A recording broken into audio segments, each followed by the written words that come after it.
በግልሆሙ በመስገጃቸውም በደሉት አበሳጩት ይላል። እግዚአብሔርን ማበሳጨት እሰፈይ ቅሰፈይ ማለት ነው። ወአቅንዕዎ በግልሆሙ በጣዖታቸውም አስቀኑት። ወሰማ ዘንተ እግዚአብሔር ወአንሐሰየ እግዚአብሔርን ይህን ሰምቶ ተቆጣ ይላል። እግዚአብሔር ይሰማል፣ ሰማቸው፣ አያቸው፣ መጨረሻ ግን ተቆጣ። ወመነኖሙ ለእስራኤል ፈድፋደ እግዚአብሔር ይህን ስራቸውን አይቶ ናቃቸው ይላል። አያችሁ፣ እግዚአብሔር ሲርቅም ማን ያነሳል? ሰውን ሰው ሊንቀው እግዚአብሔር አይንቅ ፍጥረቱን። እግዚአብሔር አይንቅም። ሰውን ሰው ሊንቀው ይችላል፣ ሰውን ሰው ሊያዋርደው ይችላል። እግዚአብሔር ግን ከፍ ያደርጋል። እግዚአብሔር ከናቀ ግን ማን ያነሳል? የዳኞች ዳኛ የነገሥታት ንጉሥ የአማልክት አምላክ ነውና። ታዲያ በሌላ መልኩ እንዲህ ይላል፣ ጻናዊ ታየሮ ለእግዚአብሔር ጠላት እግዚአብሔርን ተገዳደረው ይላል። ተገዳድረው ታዲያ ናምሩድ ሜዳ ላይ ሰፍረው እግዚአብሔር ነው የተገዳደሩት። በመገዳደራቸው ግን ውድቀት ነው የገጠማቸው። እግዚአብሔር ከውድቀት ይጠብቀን። መጨረሻቸው ጥፋት ሆኗል። እነዛ ሰዎች እኛን ልጆችን ከጥፋት ይጠብቀን አምላካችን። ምን ይላል? ወሕዝብ አብድ አምልኦ ለስሙ ሰነፍ ሕዝብ እግዚአብሔርን ስሙን አበሳጨ ይልና ይትመጥዋ ለአራዊት ለነፍስ እንተትገኒ ለከ አቤቱ ለአንተ የምትገዛውን ሰውነት አሳልፈ ለመከራ አትስጣት። ወተዘከር ውስተ ሥርዓትከ አቤቱ ወደ ኪዳንህ አስብ፣ እኛን ልጆችን በመዓትህ እንድንጠፋ እንድንቀሰፍ አታድርገን እያለ በጸሎቱ ይማጸናል። እንግዲህ በዛሬው ዕለት አጋዕዝተ ዓለም ሥላሴ የዓለማት አስገኝ ዓለማትን የፈጠሩ ዓለማትን በሦስት መንገድ በሐልዮ በነቢብ በገቢር የፈጠሩ አጋዕዝተ ዓለም ሥላሴ በላይ ማን አለ? የሁሉ በላይ በዚህ ዘመን ተገኙ ማንላቸው? ዘመን የሌላቸው የዘመናት አስገኝ፣ ዓለም የሌላቸው የዓለማት ዓለም ሥላሴ ናቸው። ታዲያ ቤተ ክርስቲያን ሁልጊዜም እንደሚነገር በሁለንተናዋ መሰረቷ አጋዕዝተ ዓለም ሥላሴ ስለሆኑ የምትጀምረውን ነገር ሁሉ በስመ ሥላሴ ትጀምራለች። ማህሌቱ ላይ ሲጀምሩ አባቶቻችን 2 ሰዓት ጀምራችሁ ምን ብላችሁ ጀምራችሁ? ስቡ ወውዱ ዘሳረረ ኩሉ ዓለም ነው። ዓለምን የፈጠርክ ሥላሴ ይህን ዓለም እንዲህ ካለመኖር ወደ መኖር አምጥታ የፈጠርክ ነው ይጀምራሉ በስመ ሥላሴ። የትኛውም ማህሌት ሲጀምር ሊቃውንቱ ሲጀምሩ በስመ ሥላሴ፣ ቅዱሳን ካህናት አባቶቻችን እንደዚሁም ሌሎች ቅዱሳን በሰዓታቱ ሲቆሙ እንዲሁ በስመ ሥላሴ። አትወ ተነሳ ነፍሴ ሰለስተ አስማት ሶስት ስም ይዤ አንተ መርጉዤ እነሆ አማትባለሁ በመስቀለኛ በአብ በወልድ በመንፈስ ቅዱስ ብለው ይጀምሩታል። ኪዳን ሲደረስ ስትመጡ ካህኑ ቅዱስም ቅዱስ እግዚአብሔር ቅዱስ ኃያል ቅዱስ ሕያው ዘኢይመውት እግዚአብሔር ልዩ ነው፣ አብ ልዩ ነው፣ ወልድ ልዩ ነው፣ መንፈስ ቅዱስ ሕያው ነው፣ ወልድ ኃያል ነው ብሎ ይጀምራል። ኪዳኑ በስመ ሥላሴ ይጀምራል። ቅዳሴውም አሐዱ አብ ቅዱስ አሐዱ ወልድ ቅዱስ አሐዱ ውእቱ መንፈስ ቅዱስ። ያለ ስመ ሥላሴ ምን የሚሆን ነገር አለ? እዚህም ሲጀምር በስመ አብ ብለን ማዕዱ ስለሆነ በስመ አብ ወወልድ መንፈስ ቅዱስ ብለን ይህን ጥቅልል አድርጎ ቅዱስ ጳውሎስ ምን ይላል? ወኩሎ ዘትገብሩ በአኮቴተ እግዚአብሔር ግበሩ፣ የምታደርጉትን ነገር ሁሉ በስመ ሥላሴ ያድርጉት። ምክንያቱም እግዚአብሔር ማለት አብ ወልድ መንፈስ ቅዱስ ስለሆነ በስመ ሥላሴ ያድርጉት። በስመ ሥላሴ ያልተባረከ ነገር ሁሉ ለማንም ስለማይጠቅም በእግዚአብሔር ስም ባርኮታል። ታዲያ ይህንን በተለይ አባ ጊዮርጊስ ሲራቀቅበት ይገርማል። የሥላሴ ሥራ ምንጊዜም ቢሆን የሰው ልጅ መርምሮ አይደርስበትም፣ ተራቆም አይደርስበትም እና ምን ይላል? በስመ እግዚአብሔር ዘይሰለስ በተዋህዶቱ ወይትቀደስ በተስለስቱ፣ በሦስትነቱ የሚወደስ በአንድነቱ የሚቀደስ እግዚአብሔር አለ። ከዛ ምን ይላል? አሐዚ ዓለም በመንግስቱ፣ በስልጣኑ በመንግስቱ ዓለምን የያዘ መላእክት ሁሉ በመለኮቱ፣ በመለኮቱ በዓለም መልቶ የሚኖር አበ ሁሉ በሂሩቱ፣ በቸርነቱ የሁሉ አባት የሆነ ሲያስቡት፣ በቸርነቱ የሁሉ አባት፣ በመለኮቱ በዓለም የመላ፣ በመንግስቱ ሁሉን የያዘ ሁሉን የጨበጠ ምንም የሚጎድበት የሌለ። እዛ ምን ይላል? መጽደቂያ ኃጥአን በስምረቱ፣ መጽደቂያ ኃጥአን በስምረቱ፣ ኃጥአን በቸርነቱ የሚያከብራቸው የሚያጸድቃቸው ይቅር የሚላቸው አለ። ይቅር የሚላቸው ኃጥአንን ሳይቀር መቅለለ ዕጹብ በክህሎቱ አለ። ጭንቅ የሆነውን ነገር ልዩ በሆነ ጥበቡ ረቂቅ በሆነ ጥበቡ የሚያስወግድ የሚያቀል አለ። ያቀለዋል። ያን ጭንቅ የሆነውን ነገር ዓለም በማያውቀው ጥበቡ ረቂቅ በሆነ ጥበቡ ያስወግደዋል ካለ በኋላ ጠቢበ ጠቢባን በተከኖቱ የጥበበኞች ጥበበኛ ነው። ማን? ሥላሴ። ጥበበኞችን የፈጠረ የጥበበኞች ባለቤት የጥበብ አስገኝ የባህሪ ጥበብ ነው። እሱ ራሱ የባህሪ ጥበብ የዚህች ዓለም ጥበብ መገኛ ነው፣ ያውም ሥላሴ። ሥላሴ ግን ራሱ ጥበብ ነው። ጥበብ ሆኖ ግን ያ ጥበብ ረቂቅ ጥበብ፣ ያ ጥበብ ሕያው ጥበብ፣ ያ ጥበብ የማይሞት ጥበብ፣ ያ ጥበብ የዓለማት ፈጣሪ ጥበብ፣ ያ ጥበብ እኛን ያስገኘ ጥበብ፣ ያ ጥበብ ሰማይና ምድርን የዘረጋ ጥበብ፣ ያ ጥበብ የዓለም መድኃኒት የሆነ ጥበብ፣ ያ ጥበብ የዓለማት መጋቢ ጥበብ። እንዴት አይነት ጥበብ ነው! ጊዮርጊስ የሚራቀቅበት የሥላሴን ነገር ሊቃውንት እንደ ጎርፍ ቢያፈሱት አያልቅም። ምስጢሩ ተዝቆ ተነግሮ ተመስጥሮ የሚያልቅ ጉዳይ አይደለም። ታዲያ የተወሰነውን ብቻ ሳይተን እንደ የዕለቱ ጉዳይ ምን ተፈጸመ የሚለውን አንድ 3 ነጥቦችን ብቻ ተናግሬ እጨርሳለሁ። ያው የምስጢረ ሥላሴ ጉዳይ እንደምታውቁት ነው። ሊቃውንቱ ሁል ጊዜ በቅዳሴውም በሰዓታቱም በማኅሌቱም ወንጌሉም አጠቃላይ ምስጢረ ሥላሴ ነው። ምስጢረ ሥላሴ የቤተ ክርስቲያኗ መሰረት ነው፣ ጣራም ነው፣ ጉልላትም ነው፣ መዳረሻም ሃይማኖት ነው። በጥቅል ሃይማኖት ነው። ታዲያ ምዕመናን ኦርቶዶክሳውያን ሊቃውንተ ቤተ ክርስቲያን ሃይማኖታችን ማወቅ በተቻለ መጠን ተገቢ ስለሆነ ሊቃውንቱ ይራቀቁበታል። ነገር ግን ምዕመናን በተለይ ምዕመናን የተወሰነ ወደ ሃይማኖታችን ገባ እያልን መረዳት ያስፈልጋል። ሥላሴ በስም በግብር በአካል 3 በባህሪ በሕልውና በፈቃድ አንድ አምላክ ብለን እናምናለን። ይሰለሱ በአካላት ወይተዋሐዱ በመለኮት በአካላት 3 በመለኮት ስንት? አንድ ናቸው። አሁን ተመልከቱ። የኛ አካል አለ፣ የሥላሴ አካል አለ። የኛ ስም አለ፣ የሥላሴ ስም አለ። የኛ ግብር አለ፣ የሥላሴ ግብር አለ። ልዩነቱ ምንድን ነው? ይህን በባጭሩ ጠቁሜ ልበል። ለምሳሌ የሥላሴ አካል ምን አይነት አካል ነው? ምን አይነት አካል? የኛ አካል አሁን ፍጹም አካል ይባላል። ፍጹም አካል የሚባለው አካል ዘያክል ተሰጥቶናል። አካል ዘያክል ማለት ከራስ ፀጉር እስከ እግር ጥፍር፣ ይሄ ፍጹም አካል ዘያክል። ሥላሴ ይህን አካል ፈጥረው ሙሉ አካል አድርገው አንዲት ዋስ አንዲት ሴል ሳትጎድል ፈጥረዋል። የሥላሴ አካል ግን ፍጹም ሲባል አይምሮ የማይመረምረው ፍጹም የሌለው ፍጹም ነው። የሥላሴ አካል ፍጹም የሌለው ፍጹም። የኛ አካል ፍጹም ሲባል ሥላሴ ፈጥረውታልና ከፍጹም በላይ ፍጹም አለበት። የሥላሴ አካል ግን ፍጹም የሌለው ፍጹም አካል አላቸው ማለት ነው። ስለዚህ የሥላሴን አካል ሊቁ ምን ይላል? እንደውም ከሃዲያን አካላቸውን ይክዳሉ የላቸውም ብለው ይሄን ይከስጻል። እንዲህ ብሎ ወይንክድ 3 አካላት ከመ ፎጢኖስ ወመርቄሎስ እለ ይክዱ 3 አካላት 3 አካላትን እንደሚክዱ እንደ መርቄሎስና እንደ ፎጢኖስ እኛ 3 አካላትን አንክድም። ወይናሰትት አሐደ መለኮተ ዘከመ ኪደ አርዮስም አንድ መለኮትን እንደካደ አንድ መለኮት ብለን እናምናለን እንጂ 3 አካል አንድ መለኮት ብለን እናምናለን እንጂ እንደ አርዮስን መለኮትን ፍጡር ብለን አንክድም። እንደ መርቄሎስና እንደ ፎጢኖስ ደግሞ እንደ ሌሎችም መናፍቃን ዝርዋን ብለን አካለ ሥላሴ አናምንም። እኛ ግን 3 አካል አንድ መለኮት ብለን በአካል ተገናዝቦ ሳይኖር በሕልውና ተገናዝቦ ለዘላለም ጸንተው የሚኖሩ አንድ አምላክ ብለን እናምናለን ብሎ ሊቁ ይራቀቃል። ሃይማኖታችን ይሄ ነው። ሃይማኖታችን ይሄ ነው። ትንሽ ሊጠጥር ይችላል፣ ይገባናል። ግን ሊጠጥርም እንኳን እንደው አንዳንድ ጊዜ እንደው የሥላሴ ጊዜ ምስጢረ ሥላሴን ትንሽ ገባ ብለን ካልተናገር ምን እንናገር? እንዲህ ሲባል አሁን አንዳንዶቻችሁ አስማተ ሥላሴ እየተነገረ ይመስላችኋል። የሆነ አስማት ምንም አይታወቅ ግን ምስጢር ነው። የቤተ ክርስቲያኗ ረቂቅ ሕይወት ይሄ ነው።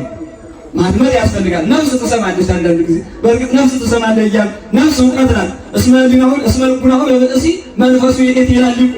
የሰው እውቀቱ ነፍሱ ናት አለ። ግን ይህች እውቀት ደግሞ በጣም የሚገርመው ነፍስ ረቂቅ ናት።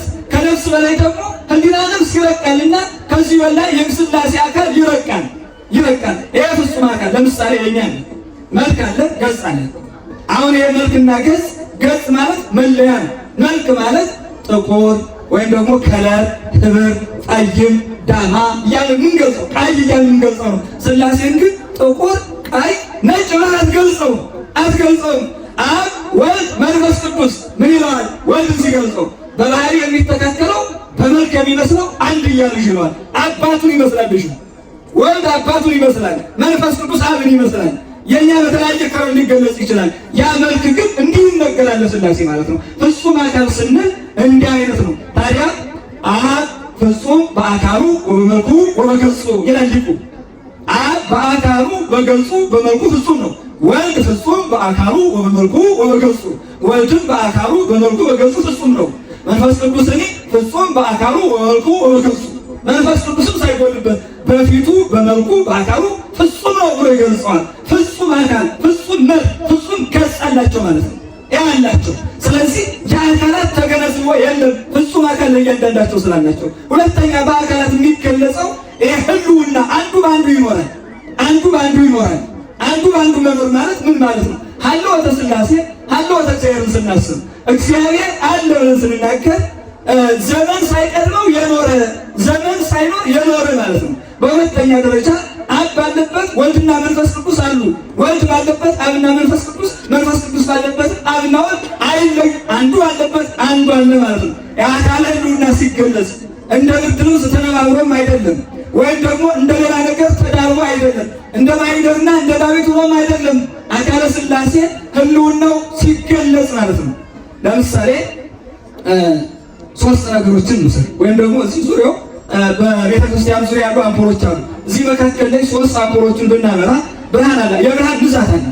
የብርሃን ብዛት አለ። ይሄ የብርሃን ብዛት የሶስቱ አምፖሎች የአንዱ ብርሃን ወደ አንዱ የአንዱ ብርሃን ወደ አንዱ ይነዛል። ይሄ ሲነዛ አሁን አንዱ አንዱ ላይ አደረበት አንልም። የአንዱ አምፖል እነዚህ ካሜራዎች አሉ።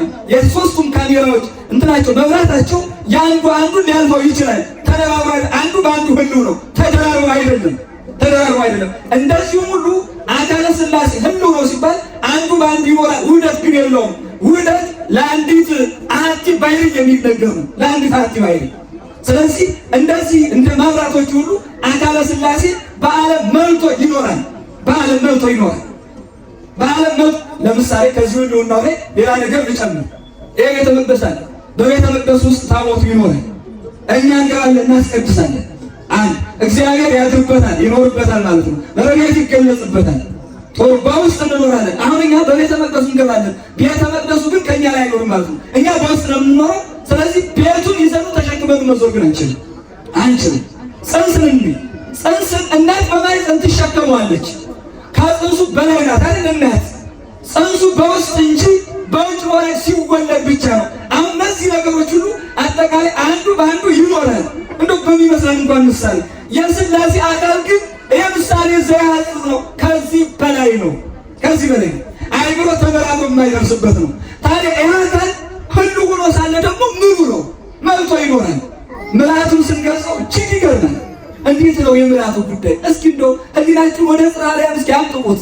ከየት ወደ የት? ምጥቀት አለ፣ ጥልቀት አለ፣ ስፋት አለ። በምን ገልጸዋለን አካለ ሥላሴ? ወደ አንድ ነገር እንሂድ። ይሄን የፊት ለፊታችሁ ጦሳ ተራራ ሊውት ጦሳ ተራራ። አሁን እንግዳችሁ ወደ ጦሳ ተራራ ወሰድኳችሁ። ይህን ስታስቡ በመካከል ልንከፋፍል ነው። እዚህ ላይ መጀመሪያ ስንራመድ የቤተ ክርስቲያኑ አጥር እለፍ እንዳል ምን እናገኛለን? ንዑስ ውቅያኖስን እናገኛለን። ንዑስ ውቅያኖስ እንዳለፍ ናጌብን እናገኘዋለን። ከደር አገኘን። አለፍ ስንል ደግሞ በናጌብና በአድማስ መካከል ያለ ታላቁ አብይ ውቅያኖስን እናገኛለን። ከዛ ቀጥሎ አብይ ውቅያኖስ እንዳለፍ አድማስን እናገኘዋለን። ጦሳ ተራራ አድማስ ብላችሁ ውሰዱት። ያ ጠፈር አድማስ ላይ መጥቶ ተጣብቋል በሥላሴ ስራ። አሁን ተመልከቱ።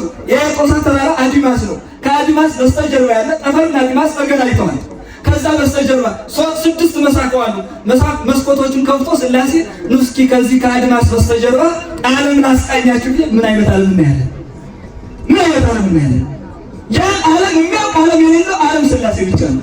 እኛ እንዴት እናውቀዋለን? እንዲህ የረቀቀ ነው ማለት ነው። ያን ዓለም ትንሽ አንገታችን ብቅ አድርገን እንዲህ ብንል መዳረሻችን እናገኛለን ወይ? ይህችን ዓለም መች እንደርስባታለን? አይደለም ከአድማስ በስተጀርባ ያለን ወደ ታይ እንሂድ እስኪ። አራቱም ባህርያት አሳለፈና በርባሮስ አደረሰን።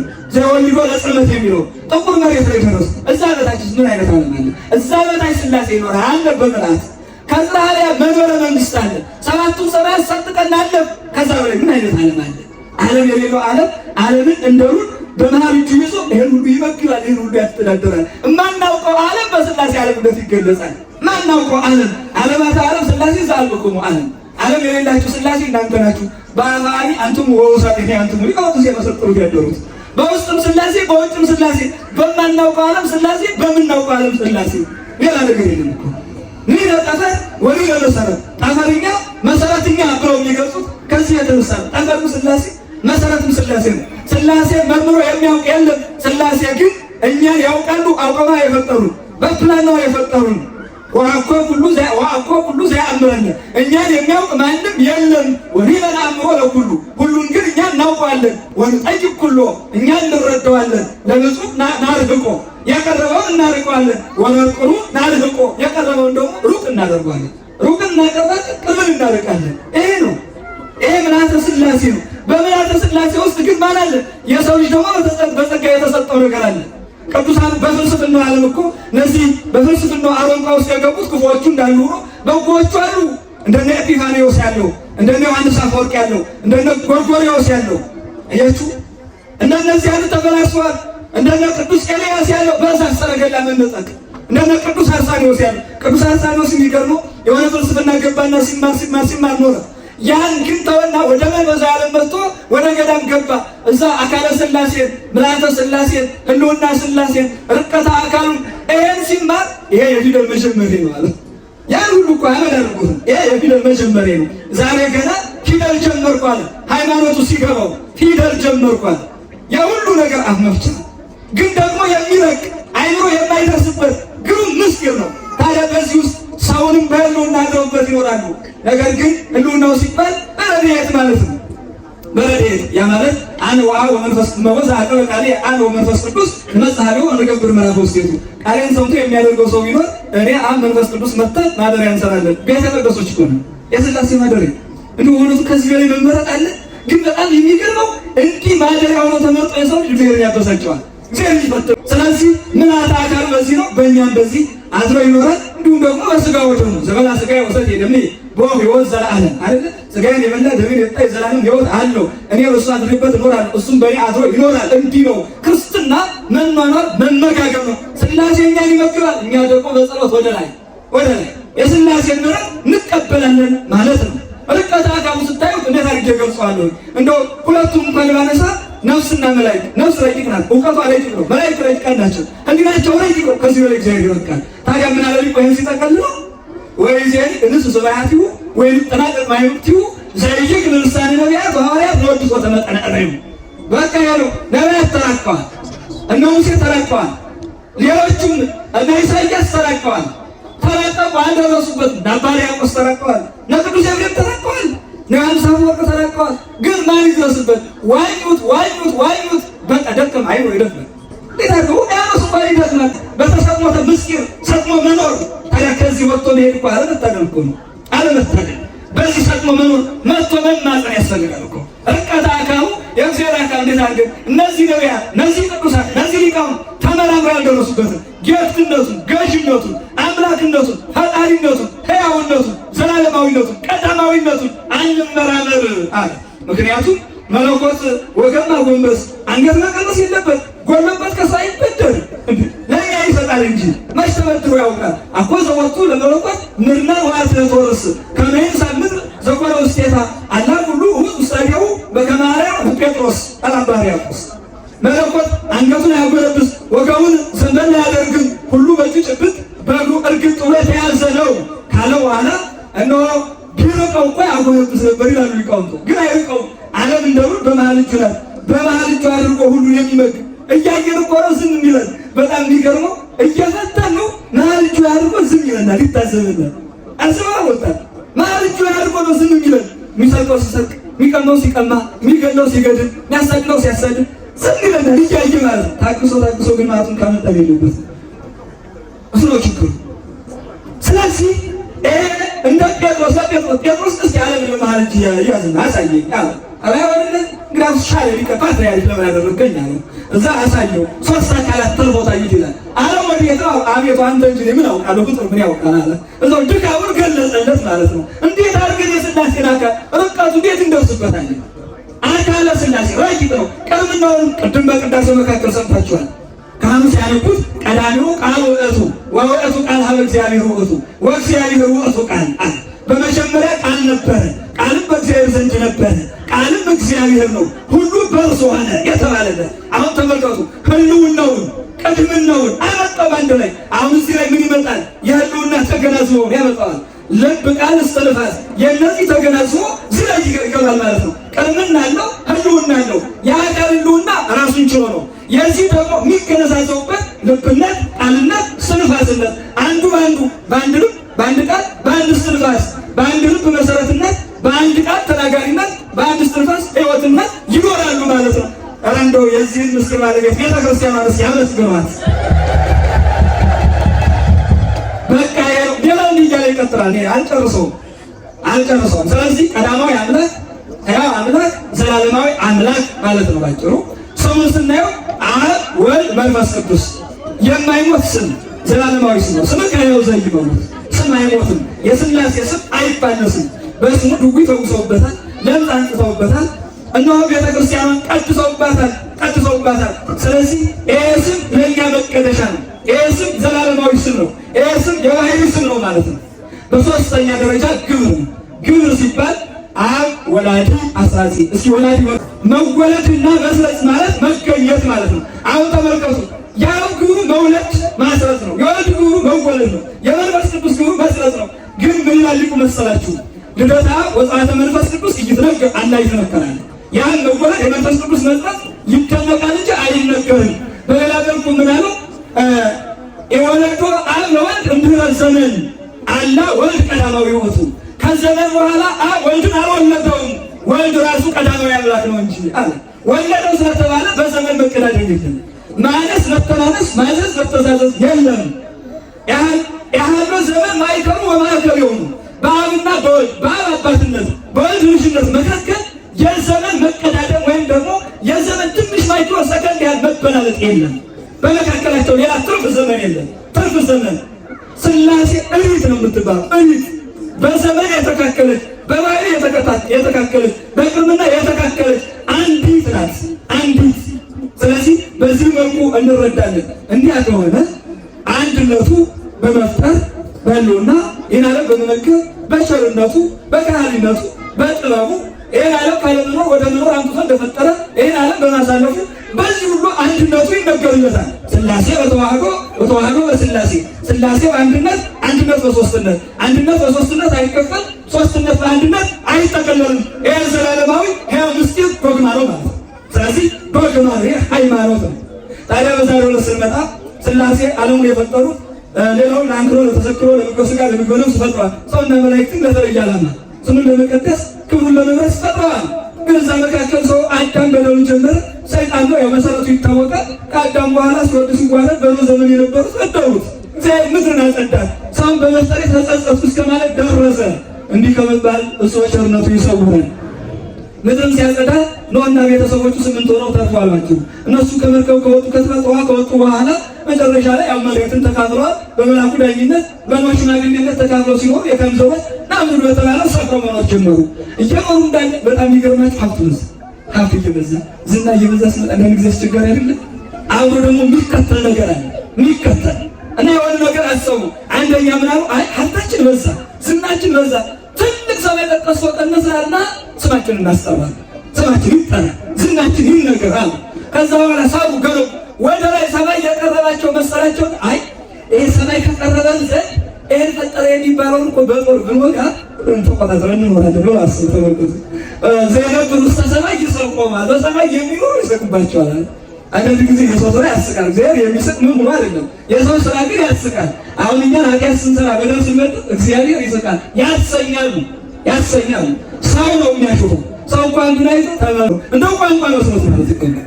እዚህ እግዚአብሔር እንወገዋሉና ጦራቸውን አዘጋጁ ይላል። ዘመቻው ወደ ማለት የሰው ልጅ ለምስጋና ፈጥረት ወደ እግዚአብሔር ዘመቱበት። እግዚአብሔርን ፈተውታል። አይ መገዳደር ማለት ነው። እግዚአብሔርን መፈተን ማለት በኃጢአት መፈተን፣ በበደል መፈተን፣ በውድቀት መፈተን፣ በመነጣጠል መፈተን በእውነቱ አይ ነውር ነው። ፈተኑት። ያን ጊዜ ተመለከተና ምን አለ እግዚአብሔር? ነኦ ነረድ መካው ሕንጻሆሙ ወንዘርዝር ነገሮሙ ለከለዳውያን። ኑ እንውረድና ሕንጻቸውን እናፍርሳለን። ፈቃዱ ነው። ሥላሴ መውጣት መውረድ መቀመጥ መነሳት የለበት። ገጹ ለእግዚአብሔር ሀበለው ይገብሩ ወይ ነው የሚለው። የእግዚአብሔር ፊቱ ክፉ ወደሚያደርጉ ነው ይላል። ኢየሱስ አይቱ ለእግዚአብሔር ሀበጻድቃኑ ወዝሪ ሀበሰበቶሙ። የእግዚአብሔር ዓይኖቹ ወደ ጻድቃን እነሆ ጆሮዎቹ ወደ ልመናዎቻቸው ናቸው አለ። ፊቱ ግን ክፉ ወደሚያደርጉ ነው። መዓቱ ማለት ነው፣ ቁጣው ማለት ነው፣ መቅሰፍቱ ማለት ነው፣ ሰይፉ ማለት ነው። ይቆርጣል። ስለዚህ ለሥላሴ ተንበርክኮ መገዛት ግዴታችን ነው ማለት ነው። ግዴታችን ነው። ክርስቲያን እስከሆን ድረስ በርከክ ብለን ነው የምንገዛው። በርከክ ብለን ለአምልኮቱ ቀንተን ቅዱሳን እንዳደረጉት መጨረሻ ላይ ፈረሰባቸው። እዛ ቋንቋቸው ተለያየ። ሁለተኛ ስማቸው ይጠራ ነበር። አንዳንድ ጊዜ ለዝና ሲባል ስንት ነገር ያልፋል። ለዝና ሲባል እግዚአብሔር ከዝና በላይ ነው። እግዚአብሔር ከሀብት በላይ ነው። እግዚአብሔር ከስልጣን በላይ ነው። እግዚአብሔር ከሁሉ በላይ ነው። ካለን ነገር ሁሉ በላይ እግዚአብሔር ነው። ከእግዚአብሔር በላይ ምንም ነው ሁሉ ነገር። መጨረሻ ላይ መጣና ጭቃ አምጣ ሲለው ጡብ ያመጣል፣ ጡብ አምጣ ሲለው ውሃ ያመጣል። ቋንቋው እንደዚህ ትርምስምስ ወጣ ማለት ነው። እግዚአብሔር የለሽ ሁሉም ነገር ልዩ ነው የሚሆነው፣ መገዳደል ነው የሚሆነው። በሶስተኛ ደረጃ ነፋስ መጣና ጥርግርግ አድርጎ ካሉበት አጠፋቸው ይላል። ከእንዲህ አይነት መቅሰፍት እግዚአብሔር ይሰውረን። በመጨረሻ ጥላችሁ እነዚህ ሰዎች ጥፋት ሆነ መጨረሻቸው እግዚአብሔርን ስለፈተኑት፣ እግዚአብሔርን ስለተገዳደሩት። እኛም ደግሞ በዚህ ዘመን በኃጢአት እግዚአብሔርን አንፈትኑ። ወደ ንስሐ እንቅረብ። ወደ ምሕረቱ ወደ ጨርነቱ ወደ መግቦቱ ቀርበን መማፀን ያስፈልጋል። እለታፈቅሩ ወደ እግዚአብሔር ጽልእዋ ለእኪት እግዚአብሔርን የምትወዱት አመፃን፣ ክፋትን፣ ኃጢአትን ጥሏት ብሏል ቅዱስ ዳዊትና አመፃን ጠልተን ንስሐ ገብተን ሥጋው ደግሞ ተቀብለን በቤቱ እንድንኖር አምላከ ቅዱሳን በቸርነቱ ይወርዳል። ያስተማረን የመከረን የገሰጸን የአባቶቻችን አምላክ ስሙ የተመሰገነ ይሁን።